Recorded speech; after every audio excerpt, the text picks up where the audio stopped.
Καταρχάς, σας καλωσορίσω στο σπίτι μετά από πάρα πολλά χρόνια. Όταν πήρασα στην ιδιοκτησία του πατέρα μου από το 1980 περίπου, αυτός ο όροφος, δεν τον όροφο, ο πάνω όροφος πέρασε το 1963 στα χέρια του παππού μου. Είναι η πρώτη φορά που αυτός ο όροφος που βρισκόμαστε σήμερα και είναι επισκέψιμος ανοίγει στο κοινό, ώστε ο κόσμος να μπορεί να επισκεφτεί, να δει την πολιτιστική κληρονομιά της πόλης και να μάθει για την ιστορία και του ακινήτου που σήμερα θα την πούμε. Να σας πω ότι από το 1980 το σπίτι ήταν κλειστό και σήμερα είναι η πρώτη μέρα που δέχεται κόσμο.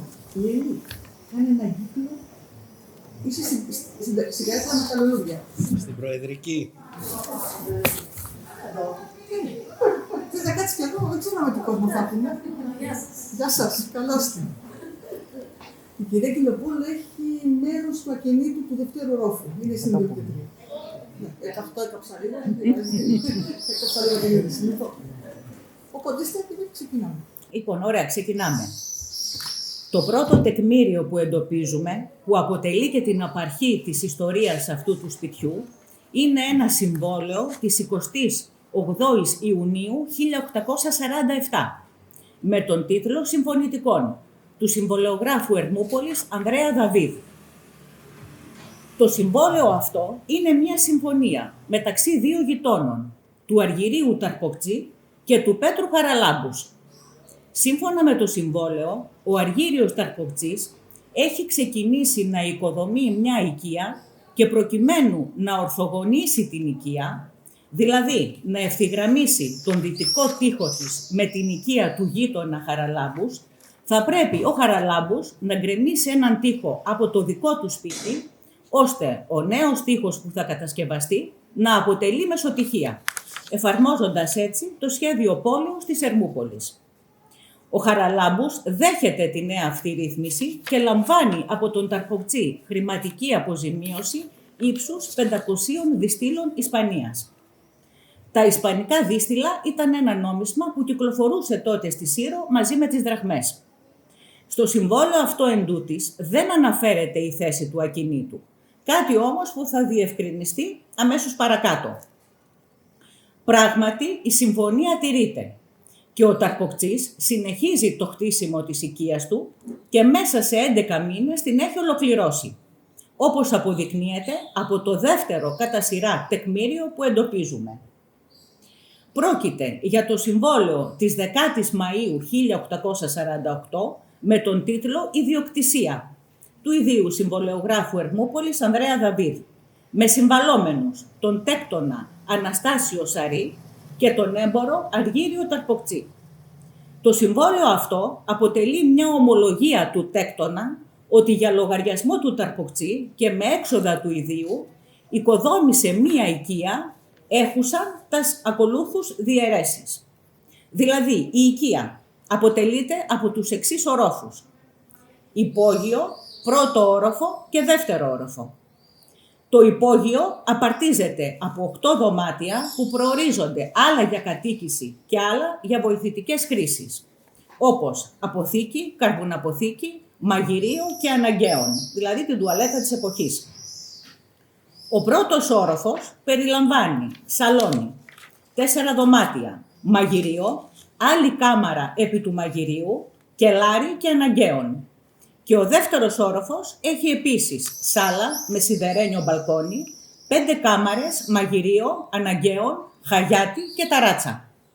Στο συμβόλαιο διευκρινίζεται επίσης ότι κάποια από τα υπόγεια δωμάτια ανήκουν στον πρώτο όροφο και κάποια στον δεύτερο, με την έννοια της άμεσης επικοινωνίας του υπογείου με τον κάθε όροφο. Η οικία διαθέτει και στέρνα, χωρισμένη σε 2 τμήματα, ένα για τον πρώτο όροφο και ένα για τον δεύτερο. Πρόκειται δηλαδή για ένα ακίνητο που περιλαμβάνει πάνω από 25 επιμέρους χώρους και εύλογα μπορεί να χαρακτηριστεί ως μέγαρο, όχι μόνο για τα δεδομένα της εποχής εκείνης, αλλά και για την εποχή μας. Στο συμβόλαιο διευκρινίζεται τώρα και η ακριβής θέση του ακινήτου. Συνορεύει δυτικά με την οικία του Πέτρου Χαραλάμπους, νότια με την οικία του Μιχαήλ Βεζέρη, βόρεια με την οδό Χαρίτων και ανατολικά με την οδό Απόλλωνος. Είναι το ρημοτομικό σχέδιο που βλέπουμε στην οθόνη, όπως κατασκευάστηκε το σπίτι αργότερα από τον Ταρκοπτζή. Βλέπουμε την Απόλλωνος που ανεβαίνει προς τα επάνω, την Χαρίτων, με το ροζ είναι η οικία εδώ του Αργυρίου Ταρκοπτζή, με το γαλάζιο είναι του Πέτρου Χαραλάμπους και ακριβώς από κάτω είναι του Μιχαήλ Βεζέρη. Αυτό εννοούσε όταν ήταν να ορθογονήσει την οικία, δηλαδή να την φέρει σε ένα τέτοιο σχήμα. Θα δούμε εδώ παρακάτω και πώς ήταν παλιά. Έχει και δύο εισόδους. Μία επί της οδού Απόλλωνος που οδηγεί στον πρώτο όροφο και άλλη επί της οδού Χαρίτων που οδηγεί στον δεύτερο όροφο. Ωραία, πάμε να δούμε. Και εδώ είναι ένα απόσπασμα από το ρημοτομικό σχέδιο, από την αποτύπωση του Βέμπερ του 1835.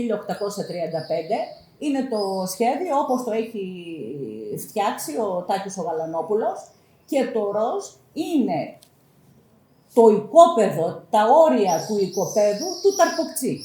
Βλέπουμε δηλαδή ότι το 1835 ήταν ένα ακανόνιστο οικόπεδο. Δεν ήταν όλο του Ταρκοπτζή, γιατί από κάτω ήταν του Βεζέρη. Ακριβώς δίπλα ήταν η ιδιοκτησία του Πέτρου του Χαραλάμπους, υπήρχε μεταξύ τους ένα κενό και αυτό λοιπόν έπρεπε να εξαλειφθεί το κενό λόγω της εφαρμογής του σχεδίου πόλεως που προέβλεπε ότι τα σπίτια πρέπει να είναι κολλημένα μεταξύ τους και να μην έχουν αυτά τα κενά και στη συνέχεια λοιπόν γίνανε αυτές οι μεταρρυθμίσεις όπως συμφωνήθηκαν εδώ στο συμφωνητικό που έχουμε. Πιο κάτω βλέπουμε πάλι ένα κανόνιστο οικόπεδο τετράγωνο που είναι η πλατεία Τσιροπινά. Γκρεμίστηκαν αυτά βέβαια στη συνέχεια και φτιάχτηκαν τα κτίρια της Τσιροπινά. Αυτό. Λοιπόν, ακριβώς απέναντι υπήρχαν και κάποια άλλα κτίρια, τα οποία δεν ξέρουμε, ήταν ισόγεια, ήταν διόροφα, δεν ξέρουμε. Πάντως το 1835 βλέπουμε όλη την περιοχή στην οδό Απόλλωνος ότι ήταν δομημένη και μάλιστα πυκνά δομημένη. Άρα λοιπόν αυτό είναι το ρημοτομικό σχέδιο του 1835 και αυτό είναι το συμφωνητικό.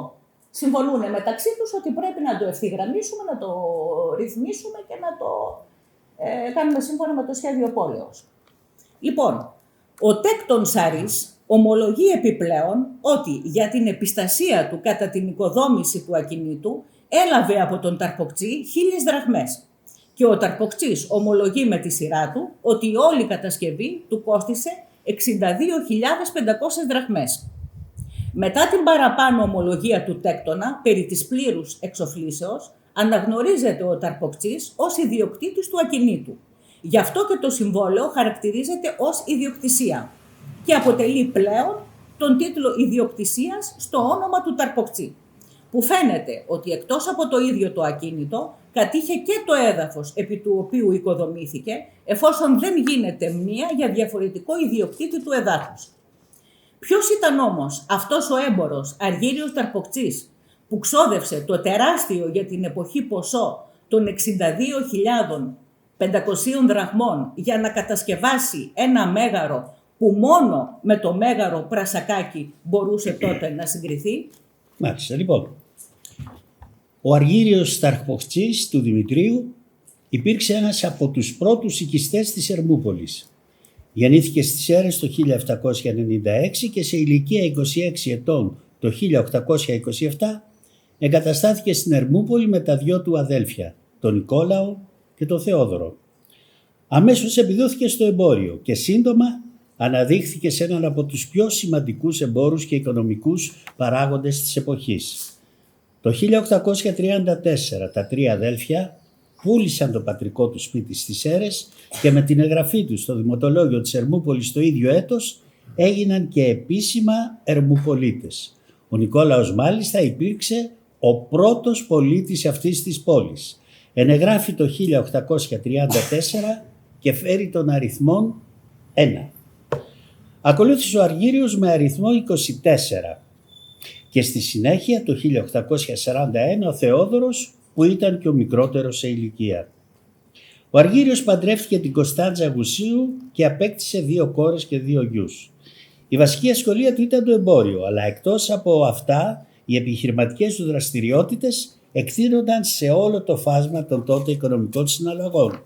Δάνειζε χρήματα με τόκο, επένδυε χρήματα σε άλλες επιχειρήσεις σε Ελλάδα και εξωτερικό, αγόραζε ποσοστά πλοίων και διοικούσε μαζί με τον Ζανί Βούρο ασφαλιστικό κατάστημα.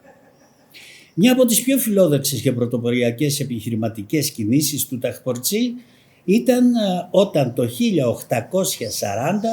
αγόρασε μαζί με τον Παναγιώτη Γεραλόπουλο 50 μετοχές σε γαλλική εταιρεία ιδιοκτήτρια εργοστασίου ζάχαρης, με την υπόσχεση του ιδιοκτήτη, του Βρού του Βελρουά, να ιδρύσει και στη Σύρο εργοστάσιο ζάχαρης υπό τη διεύθυνση αυτών των 2. Το σχέδιο όμως δεν βάγισε, γιατί ο Βελρουά δεν τήρησε την υπόσχεσή του και ο Ταχπορτζής και Γεραλόπουλος απέσυραν τις μετοχές. Ως αποτέλεσμα των ποικίλων επιχειρηματικών κινήσεων, ο Ταχπορτζής συγκέντρωσε μεγάλο πλούτο και τον επένδυσε και σε γη. Απέκτησε μεγάλη ακίνητη περιουσία σε οικόπεδα και σπίτια που προήλθαν είτε από αγορές είτε από πληστηριασμούς και βρίσκονταν στο κέντρο της Ερμούπολης και στην παραλία, κυρίως όμως στην αριστοκρατική περιοχή της οδού Απόλλωνος. Ένα από αυτά ήταν ασφαλώς και το οικόπεδο επί του οποίου ανοίγειρε την οικία που σήμερα βρισκόμαστε.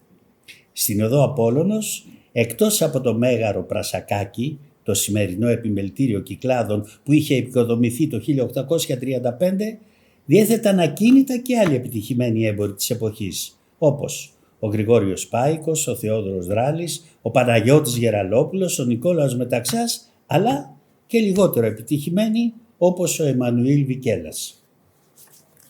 Ο Αργύριος Ταχπορτζής, εκτός από επιτυχημένος έμπορος, έχερε και του σεβασμού και της κοινωνικής αναγνώρισης από τον λαό της Ερμούπολης.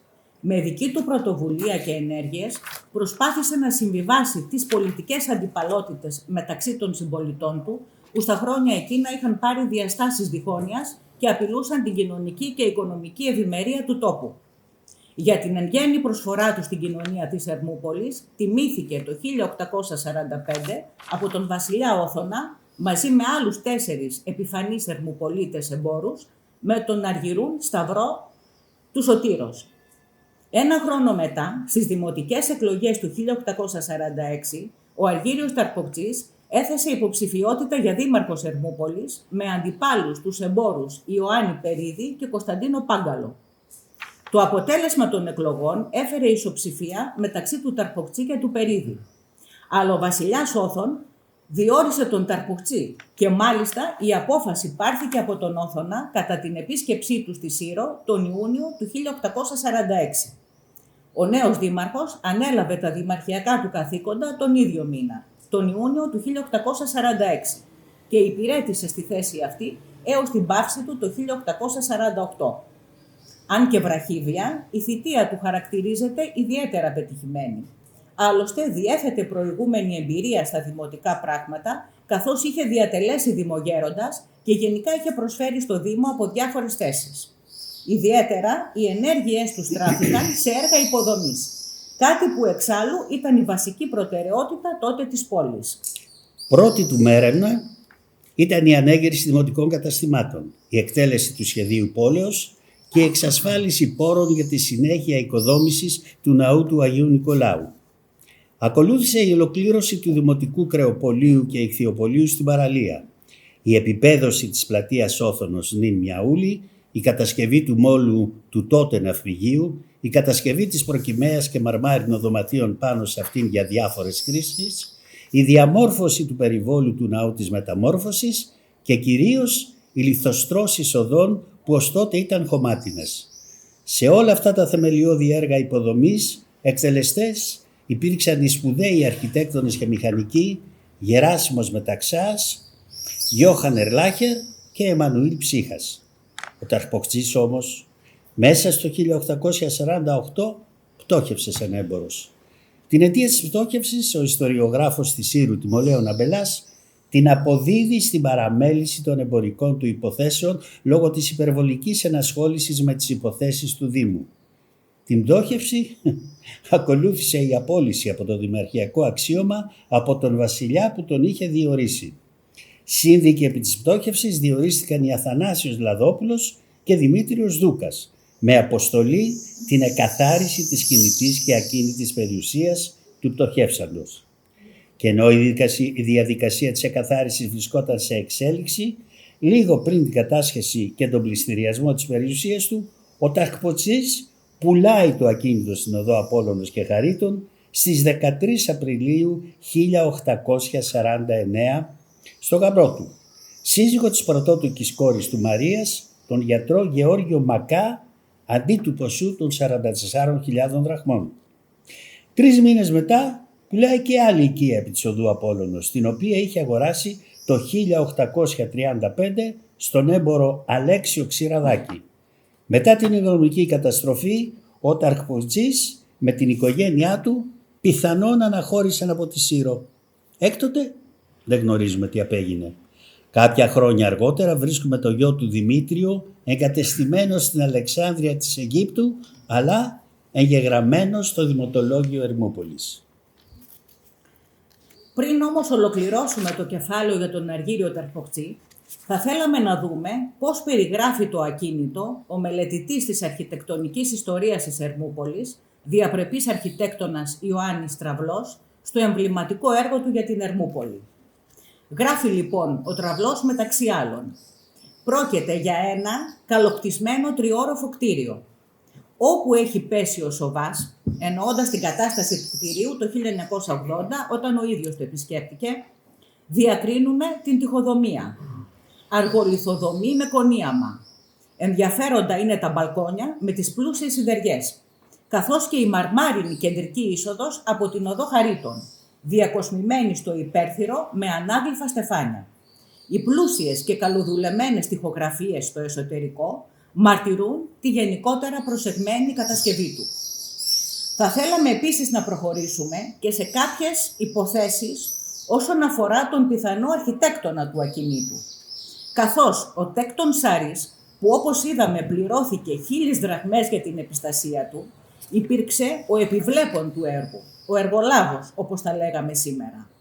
Το κτίριο, όπως επίσης είδαμε, άρχισε να κατασκευάζεται το 1847, ένα έτος αφότου ο Αργύριος Ταρκποτσής ανέλαβε τα καθήκοντα του Δημάρχου Ερμούπολης, όταν τίποτα, όπως φαίνεται, δεν προμήνυε την οικονομική καταστροφή που θα ακολουθούσε. Έως τότε ο Ταρκποτσής κατοικούσε από το 1835 σε άλλη ισόγεια οικία επί της οδού Απόλλωνος, αυτή που πούλησε τον Αύγουστο του 1849 στον Ξηραδάκη, χτισμένη το 1827 από άλλον ιδιοκτήτη. Ευρύχωρη μεν, αλλά μη ανταποκρινόμενη πλέον στις απαιτήσεις του νέου δημάρχου. Ως κρατεός τότε έμπορος ο Ταρκποτσής, επικεφαλής του εύρωστου οικονομικά Δήμου Ερμούπολης και ευνοούμενος, όπως διαπιστώθηκε, του βασιλιά Οθωνά, φαίνεται ότι θέλησε να οικοδομήσει ένα σπίτι αντάξιο της οικονομικής και κοινωνικής του θέσης, που θα μπορούσε να φιλοξενήσει υψηλούς καλεσμένους. Να σημειώσουμε εδώ ότι όταν ο Όθων και η Αμαλία επισκέφτηκαν τη Σύρο τον Ιούνιο του 1846, έμειναν στην οικία του Αμβρόσιου Δαμαλά, που τότε κατοικούσε στη σημερινή πλατεία Κανάρη. Εύλογο είναι ότι ο Ταρκποτσής για τον σχεδιασμό του νέου του σπιτιού θα εμπιστευόταν έναν αρχιτέκτονα ανάλογου κύρους και αξίας, και τέτοια προσόντα διέθεταν εκείνη την περίοδο 2 πρόσωπα: οι στενοί συνεργάτες του στο Δήμο και αρχιτέκτονες των έργων υποδομής Γεράσιμος Μεταξάς και Γιώχαν Ερλάχερ. Για τον Γεράσιμο Μεταξά γνωρίζουμε ότι εκτός από δημόσια έργα και το ναό του Αγίου Νικολάου δεν ασχολήθηκε με ιδιωτικές οικίες. Ο σχεδιαστής όμως του φάρου και των αποθηκών διαμετακόμισης Ερλάχερ είχε ήδη δώσει τα διαπιστευτήριά του όταν το 1835 είχε κατασκευάσει το πολυτελές μέγαρο Πρασακάκι λίγα μέτρα βορειότερα, εφάμιλο του πλούτου και του ονόματος του Χιώτη Μεγαλεμπόρου. Ποιος άλλος λοιπόν αρχιτέκτονας πλην του Ερλάχερ θα μπορούσε να πραγματώσει το όνειρο και τις φιλοδοξίες του νεοεκλεγέντος δημάρχου? Ο Ταρποκτσής επιθυμούσε ένα κτίριο που θα σφράγιζε την παρουσία του στο παρόν και θα του εξασφάλιζε ιστεροφημία στο μέλλον. Το ερώτημα βέβαια είναι ανοιχτό σε ειδικούς μελετητές αρμοδιότερους από εμάς. Και στο σημείο αυτό αλλάζουμε κεφάλαιο και θα πάμε στον επόμενο διοκτήτη. Το χιώτη ιατρό και γαμπρό του Ταρποκτσή, Γεώργιο Μακά. Τον πρώτο από τους επόμενους χιώτες ιδιοκτήτες και ενίκους του μεγάρου που θα ακολουθήσουν. Αρχικά να δούμε ποιος ήταν. Ο Γεώργιος Μακάς του Αθανασίου γεννήθηκε στη Χίο το 1816. Στην Ερμούπολη ήρθε το 1833. Στη συνέχεια έφυγε στο εξωτερικό για να σπουδάσει ιατρική στο Μόναχο, τη Λειψία, το Παρίσι και τη Βιέννη. Ξαναγύρισε το 1840 και άσκησε το επάγγελμα του ιατρού μέχρι το 1849 που εγκαταστάθηκε οριστικά στην Αθήνα. Παντρεύτηκε τη Μαρία Ταρποκτζή γύρω στα 1843 και στη Σύρο απέκτησε τα πρώτα 4 τέκνα του. Στην Αθήνα τον περίμενε λαμπρή καριέρα. Διορίστηκε καθηγητής ειδικής νοσολογίας και κλινικής ιατρικής στο τμήμα ιατρικής του Πανεπιστημίου Αθηνών και διετέλεσε πρίτανης κατά το έτος 1873-74. Υπήρξε ιδρυτικό μέλος του νοσοκομείου Ευαγγελισμός, ο εμπνευστής της ιδέας ίδρυσης του Δρομοκαΐτιου Φρενοκομείου και αντιπρόεδρος του πρώτου διοικητικού συμβουλίου του. Ο Γεώργιος Μακάς διετέλεσε επιπλέον αρχίατρος του βασιλιά Γεωργίου του Πρώτου από την άφιξή του ήδη του βασιλιά στην Ελλάδα. Στην Αθήνα παίκτησε με τη Μαρία Ταρποκτζή άλλα 5 τέκνα. Ένας από τους γιους του, ο γεννημένος στη Σύρο Νικόλαος, έγινε επίσης ιατρός και καθηγητής πανεπιστημίου, όπως και ο γιος του Νικολάου Γεώργιος. Ο Γεώργιος Μακάς απεβίωσε στην Αθήνα το 1905. Λοιπόν, εδώ βλέπουμε μία φωτογραφία, είναι η ακολουθία του βασιλιά Γεωργίου του Πρώτου. Στην πρώτη σειρά, τέρμα δεξιά, είναι ο Γεώργιος Μακάς.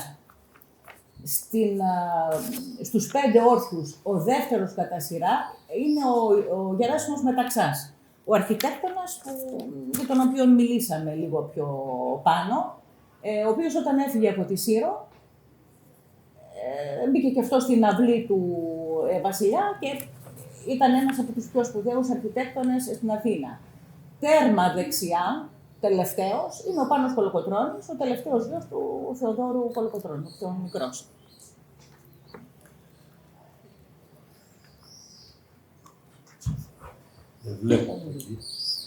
Λοιπόν, 3 μήνες κράτησε την οικία της οδού Απόλλωνος ο Μακάς.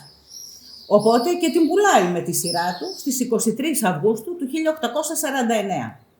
Κατά την ημερομηνία αυτή ήταν ήδη κάτοικος Αθηνών και καθηγητής πανεπιστημίου.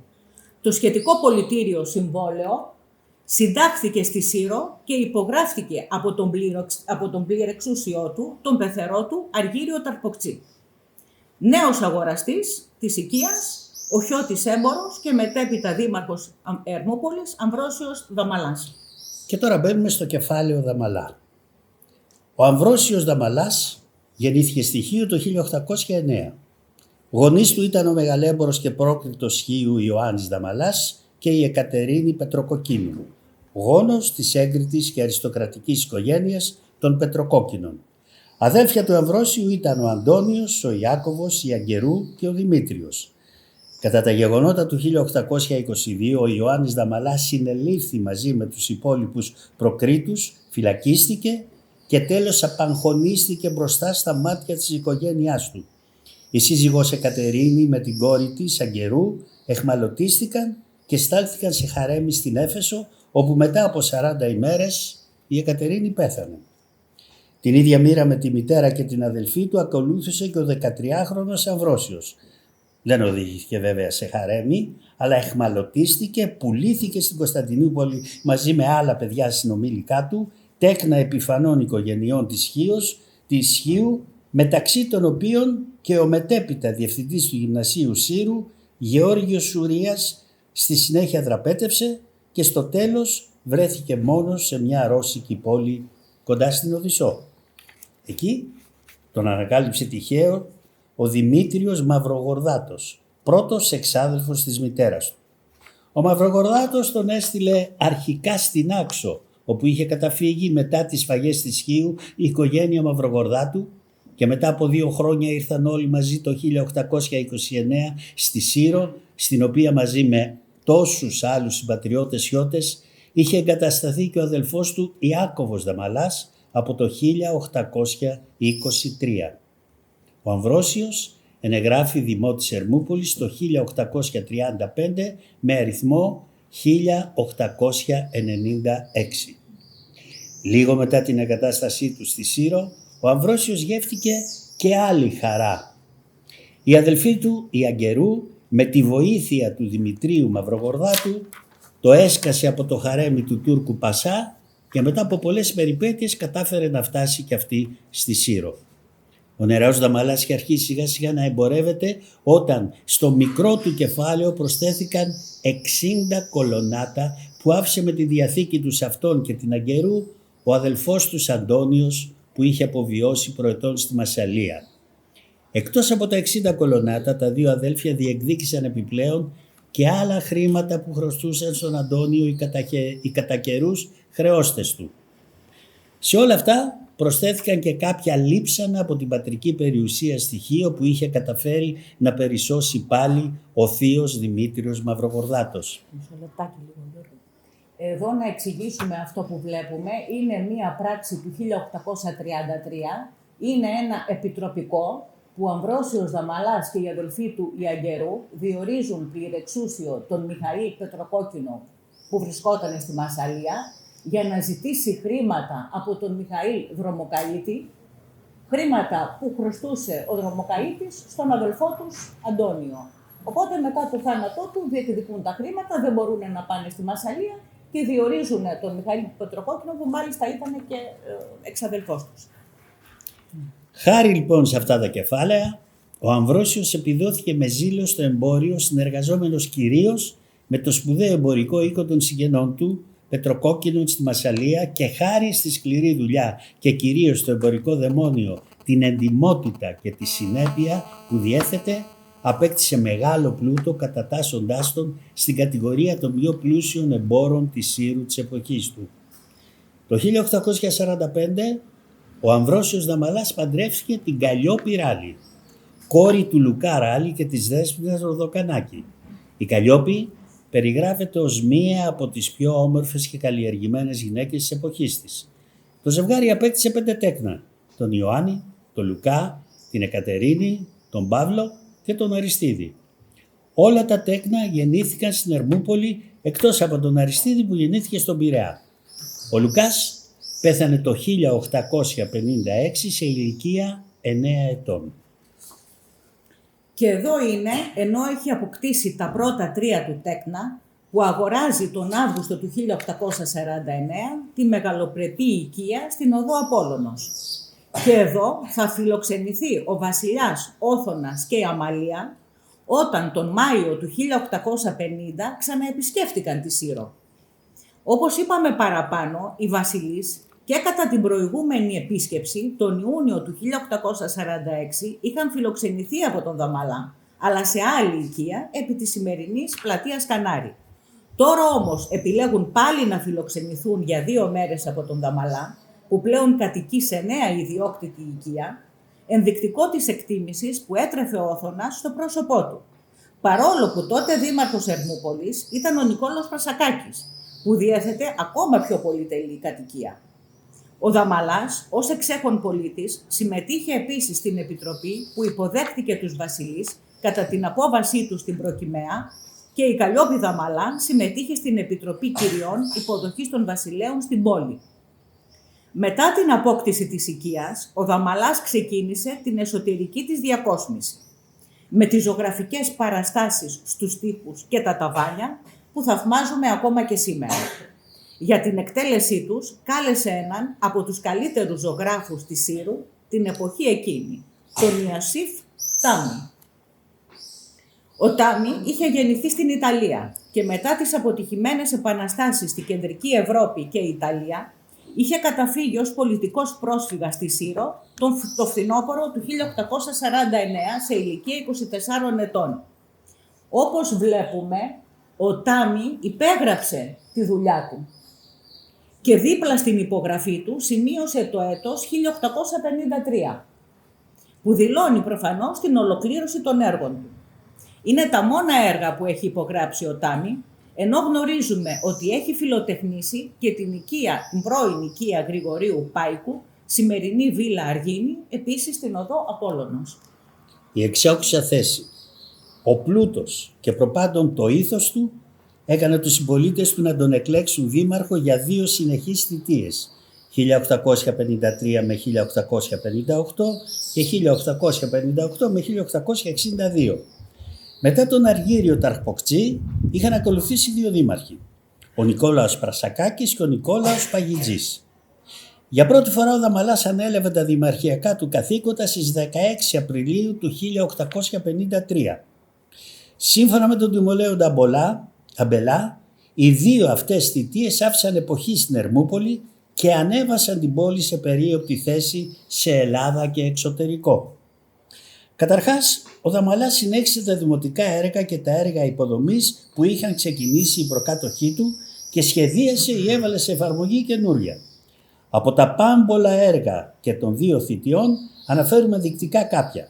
Την ολοκλήρωση του Δημοτικού Παντοπολίου, την επέκταση της τότε οδού Ποσειδονίας νυν Νικηφόρου Μανδυλαρά μέχρι το Μάνα, τη συνέχιση λιθόστρωσης των δημοτικών οδών, την επέκταση του σχεδίου πόλεως ώστε να συμπεριλάβει και την περιοχή των Βαπορίων, την δεντροφύτευση και καλοπισμό της πλατείας Όθωνος, την ισοπαίδωση του Νησακίου και την ίδρυση της ιερατικής σχολής στο προαύλιο του Αγίου Γεωργίου. Επίσης, κατασκευάστηκε μαρμάρινη πρωτομή του Όθωνα ως δείγμα ευχαριστίας της εύνοιας του βασιλιά προς την Ερμούπολη και ψηφίστηκε η ανέγερση του μνημείου του άταφου αγωνιστή που βρίσκεται σήμερα στο κυπάριο του Αγίου Νικολάου. Σπουδαιότατο γεγονός εκείνη την περίοδο αποτέλεσε η ίδρυση της Ελληνικής Ατμοπλοϊκής Εταιρείας το 1857 με έδρα την Ερμούπολη, που κατέστησε τη Σύρο συγκοινωνιακό κέντρο, ανοίγοντας νέους ορίζοντας στο εμπόριο και τη βιομηχανία του τόπου. Στο πρώτο Δημοτικό Συμβούλιο της εταιρείας μέλος υπήρξε και ο Αμβρόσιος Δαμαλάς.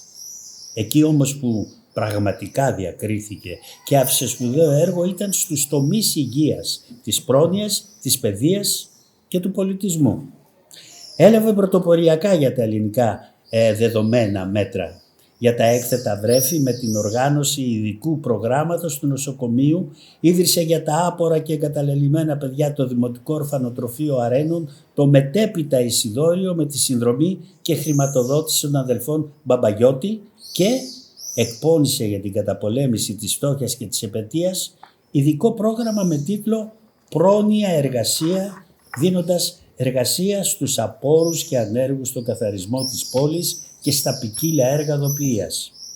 Ενίσχυσε την εκπαίδευση με την ίδρυση νέων εκπαιδευτηρίων και οικοτροφείων και τη θέσπιση βραβείων για τους επιμελείς αριστεύσαντες μαθητές και ψήφισε την κατασκευή 2 λαμπρών οικοδομημάτων, του Θεάτρου Απόλλων και της Λέσχης Ελλάς. Όχι και λίγα, Εκεί όμως που άφησε πραγματικά το στίγμα του Αμβρόσιος Δαμαλάς ήταν όταν το 1854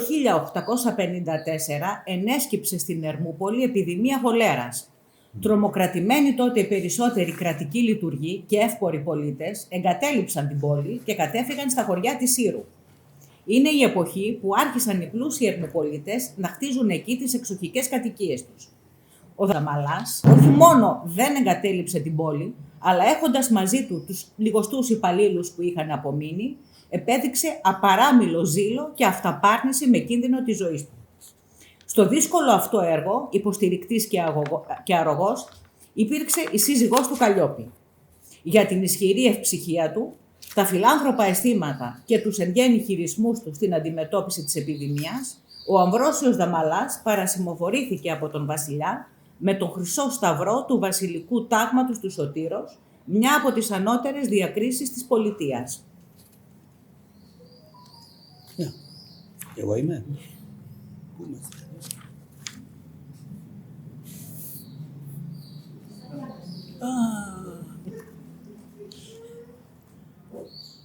Σας βλέπω και τα χάνω, ρε παιδιά.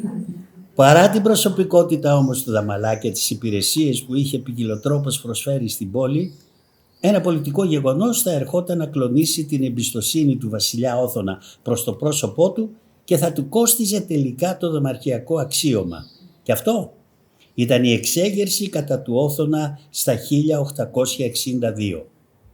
Η εξέγερση εκδηλώθηκε αρχικά στον Άφλιο το Φεβρουάριο του 1862 και γρήγορα επεκτάθηκε και στην Ερμούπολη με αρχηγούς τους στρατιωτικούς Νικόλαο Λεοτσάκο και Μωραϊτίνη, λαμβάνοντας διαστάσεις λαϊκού κινήματος.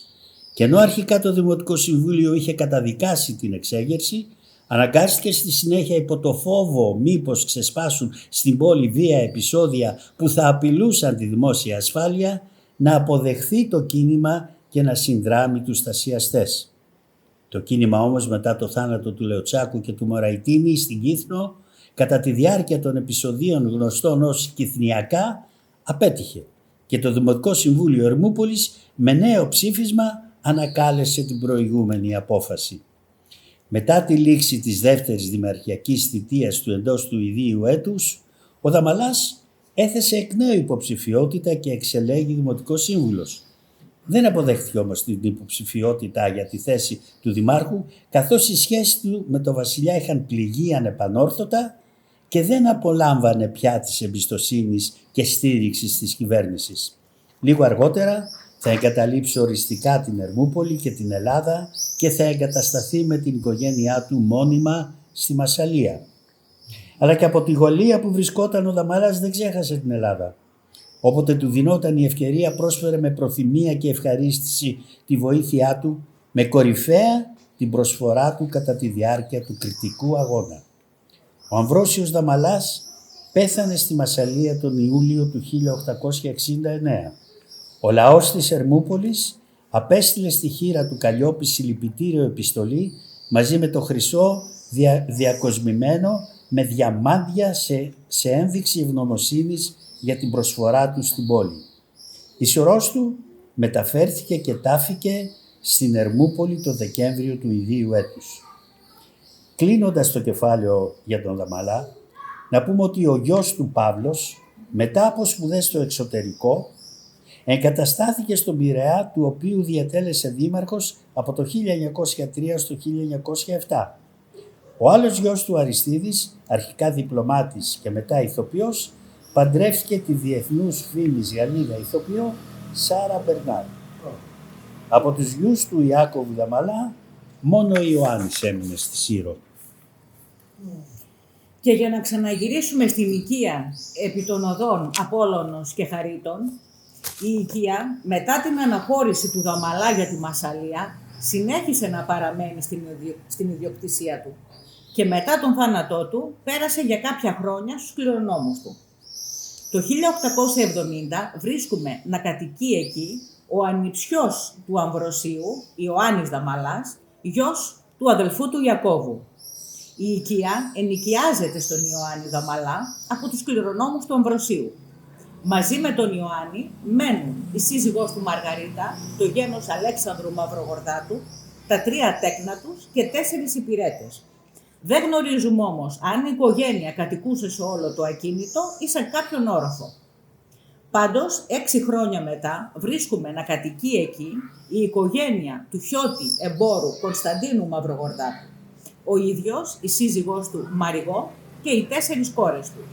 Πάλι όμως δεν γνωρίζουμε εάν κατοικούσαν σε όλο το ακίνητο ή σε κάποιον όροφο. Το ακίνητο στη συνέχεια, στα μέσα της δεκαετίας του 1870, περνάει στην εταιρεία των αδελφών Ζερβουδάκη.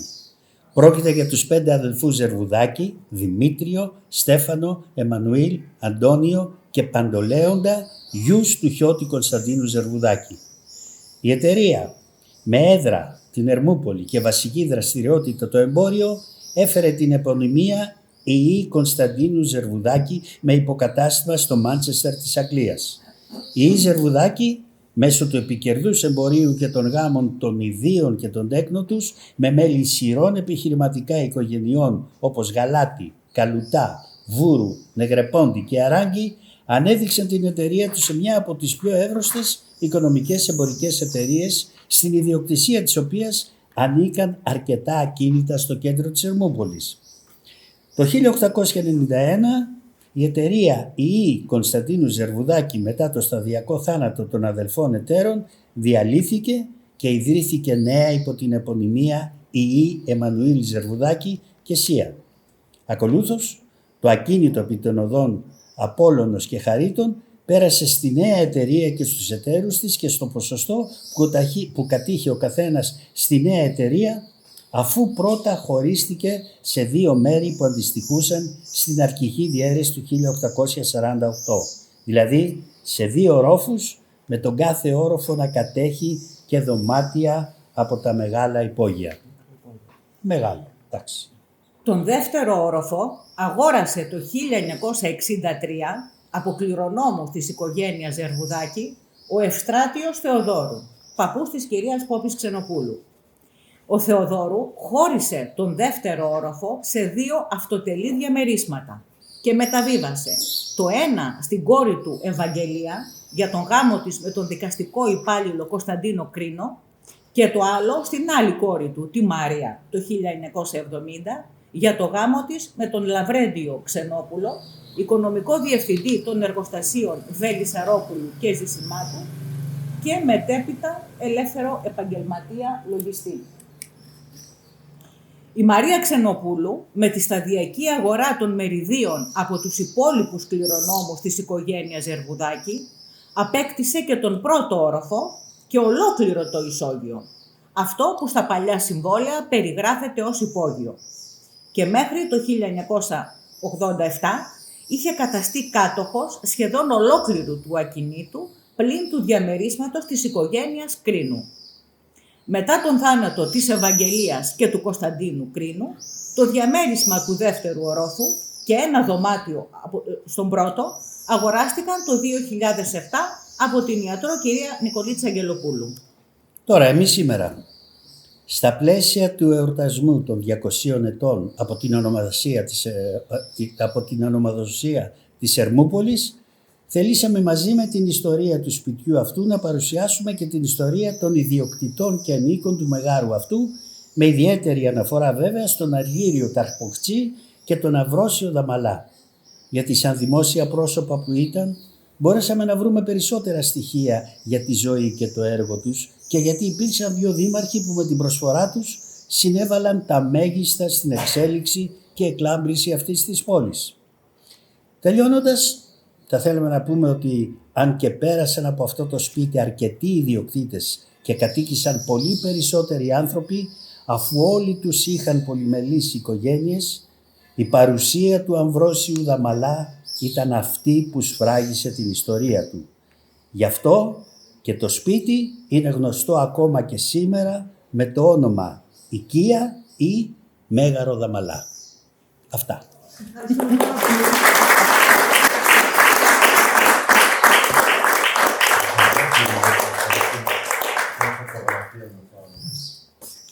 Ενδιαφέροντα. Πόπι. Πόπι. Θα ήθελα τώρα να ακούσουμε και να σας συστήσω τον κύριο Κωνσταντίνο Παύλο Δαμαλά, επικεφαλή του οίκου Ζαχαρία Δαμαλά, ο οποίος έχει τη χαρά και την τιμή να βρίσκεται ανάμεσά μας. Είναι απόγονος της οικογένειας Δαμαλά και θα ήθελα να πει και εκείνος δύο λόγια. Κυρίες και κύριοι, ευχαριστώ που ήρθατε πρώτα απ' όλα. Όπως ακούσατε, είναι μεγάλη ιστορία, όχι μόνο για την οικογένεια μου, αλλά για τις πόλεις. Ο θείος μου, ο Αμβρόσιος, είχε κάνει πάρα πολλές πράξεις που τα αισθάνομαι σήμερα, τα βλέπω στην πόλη. Το πρώτο μου ταξίδι στην Ερμούπολη, καλά, το ήξερα από τις φωτογραφίες και κάτι βίντεο που είχα δει, είχα διαβάσει πολλά πράγματα για την πόλη, αλλά όταν πάτησα στο λιμάνι, σε αυτό το πρώτο ταξίδι, από εκεί κατάλαβα το βάρος που είναι η Ερμούπολη. Δεν υπάρχει πουθενά αλλού στην Ελλάδα τέτοια πόλη, Μπορεί μερικοί άνθρωποι σε άλλη μέρη στην Ελλάδα να μην το θυμούνται αυτό. Αλλά η Ερμούπολη δεν μπορείς να την δεις και να μην καταλάβεις πως είναι κάτι διαφορετικό εδώ. Τελικά, συγκινήθηκα πολύ που είδα την πόλη και που είχα γνωρίσει τώρα είναι η δεύτερη μου ταξίδι εδώ. Γνωρίζω τόσο καλοί ανθρώποι. Δεν μπορώ να πω πως είχα γνωρίσει κάποιον από τώρα που δεν μου άρεσε ή κάτι. Όλοι πολύ γλυκιά. Και στο πρώτο ταξίδι που ήρθα έφερα τη σύζυγό μου και τον γιο μου τον Μαρτίνο και της το είπα στις κυρία Ξενοπούδου πως το πρώτο βράδυ που περπατούσαμε στα μαγαζιά εδώ κοντά, μου είπε η γυναίκα μου, μπορώ να βλέπω τα παιδιά μας να τρέχουν εδώ. Τότε όταν το είπε αυτό το πράγμα, μου ήρθε κάτι, δεν ξέρω να το εξηγήσω. Προπάντων δυσκολεύομαι λίγο στα ελληνικά, δεν μπορώ να μιλήσω ακριβώς που θέλω να τα πω, αλλά νομίζω καταλαβαίνετε τι στάθηκα για την πόλη σας. Είναι απίστευτο. Στο τέλος, το Μέγαρο είναι πολύ ιστορικό κτίριο, που όταν στέγομαι και κάθομαι σε αυτό το σπίτι, πήγαινε πίσω στην ιστορία, που ήταν εδώ ο θείος μου και η οικογένεια μου. Και γίνανε όλα αυτά τα ιστορικά πράγματα που διαβάσανε πριν λίγο. Και να κλείσω, ήθελα να πω, Μιχάλη και Αγγελική, ευχαριστώ πάρα πολύ για το κατάφερες. Ήταν υπέροχα. Αγγελική, έκανες θαύματα με την έρευνα που έκανες να γίνει αυτό. Ήθελα να ξέρεις πως από την καρδιά μου ευχαριστώ. Και αυτά.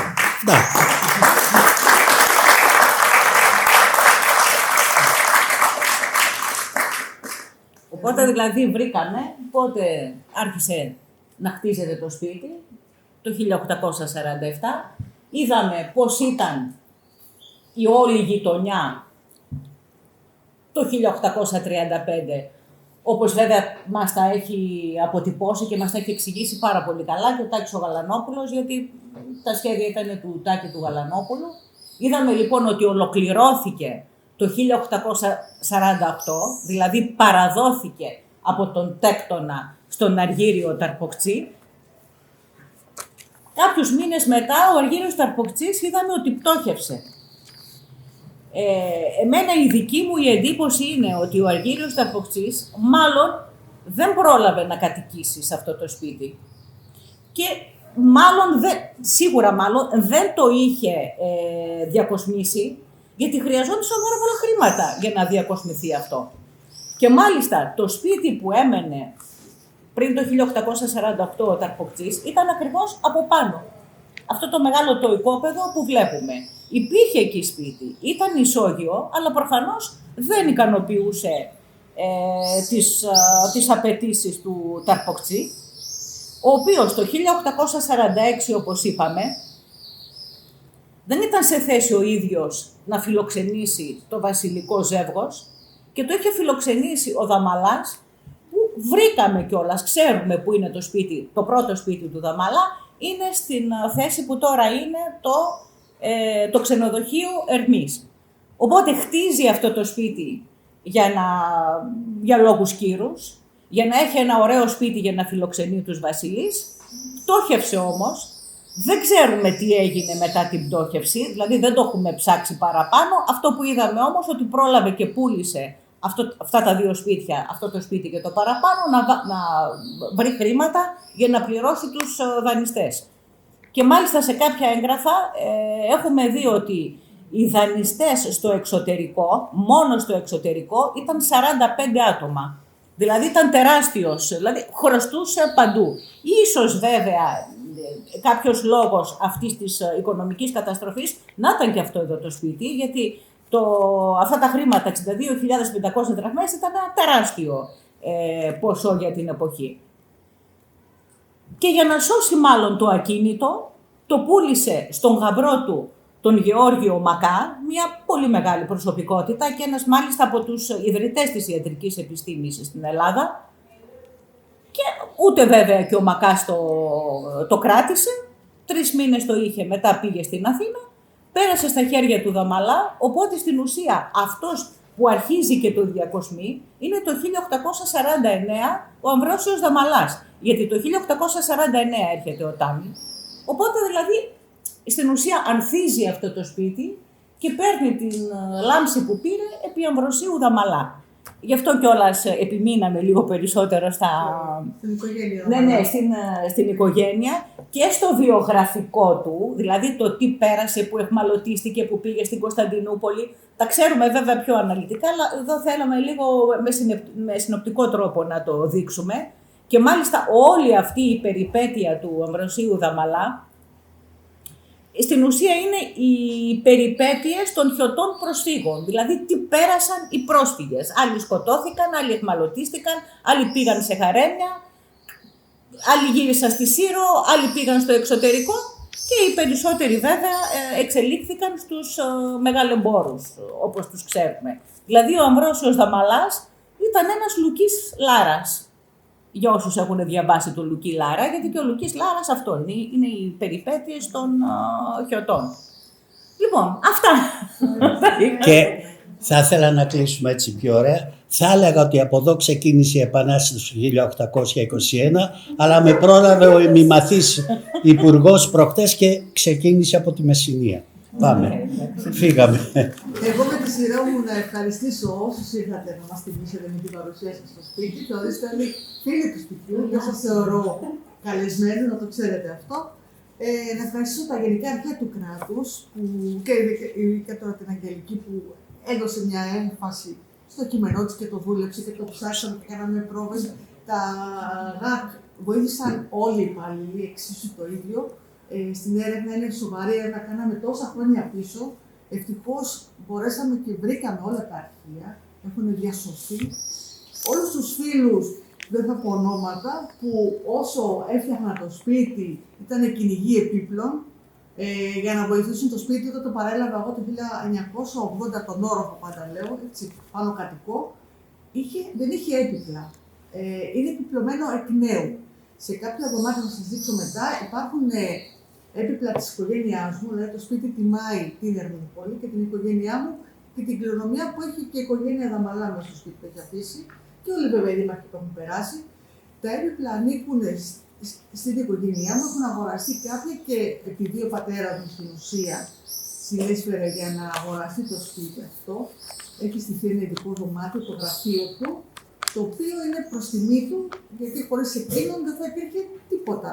Ο παππούς βέβαια ιστορικά να το πούμε, δεν λέγεται αυτό. Δεν λέγεται αυτό πολλές φορές. Μέσα στο βιβλίο του την Ερμούπολη αναφέρεται ότι το ανέφερε και η Αγγελική στην περιγραφή, ότι όταν ο τραυλός είδε το σπίτι απ' έξω, το είδε με πεσμένους κάποιους σουβάδες, βέβαια ήταν μέσα έτοιμο το σπίτι, μέσα δεν έχει σημαίνει το σπίτι.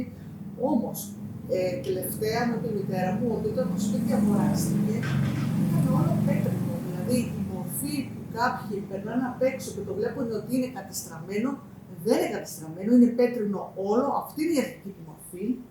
Πάνω ο παππούς το σοβάδισε για να είναι πιο όμορφο και πιο ευσταθές. Έτσι μου είπε η μητέρα μου. Εκεί υπήρχαν κάποια ζωμέρια που ήταν ευσταθή. Το σπίτι όμως στην πραγματικότητα είναι πέτρινο όλο.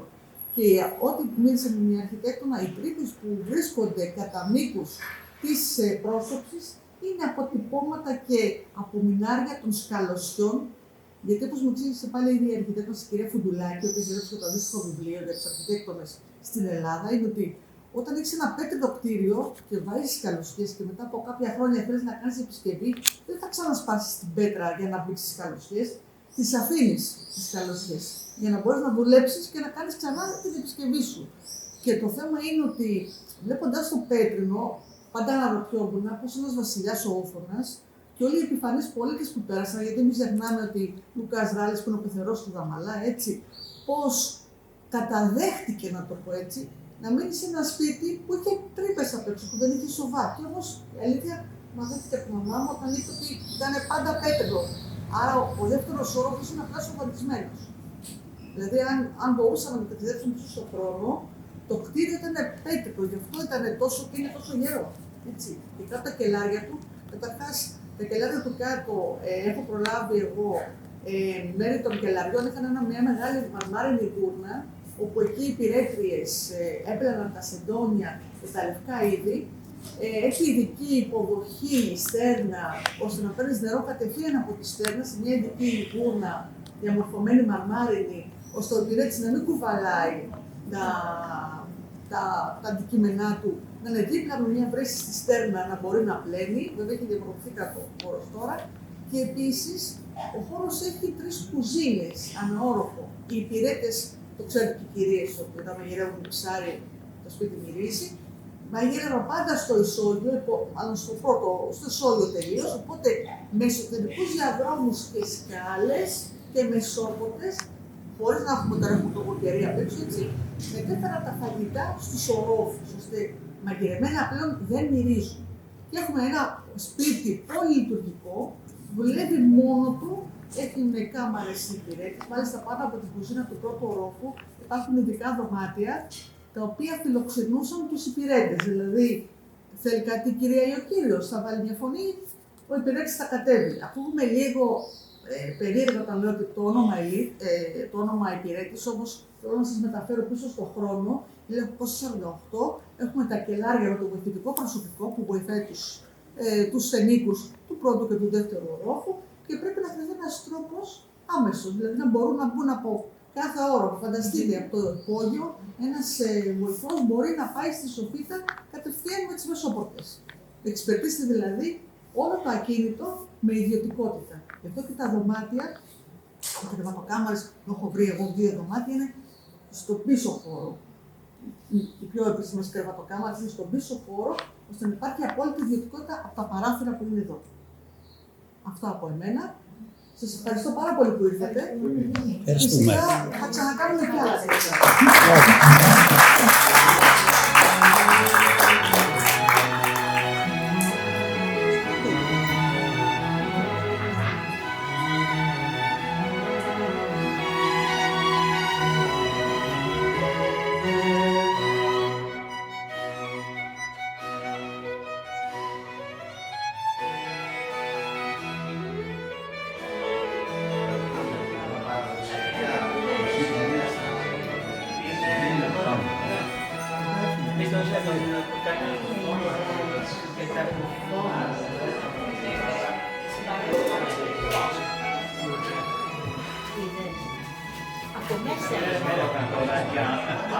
Για τα χρόνια μετά τη σφαγή,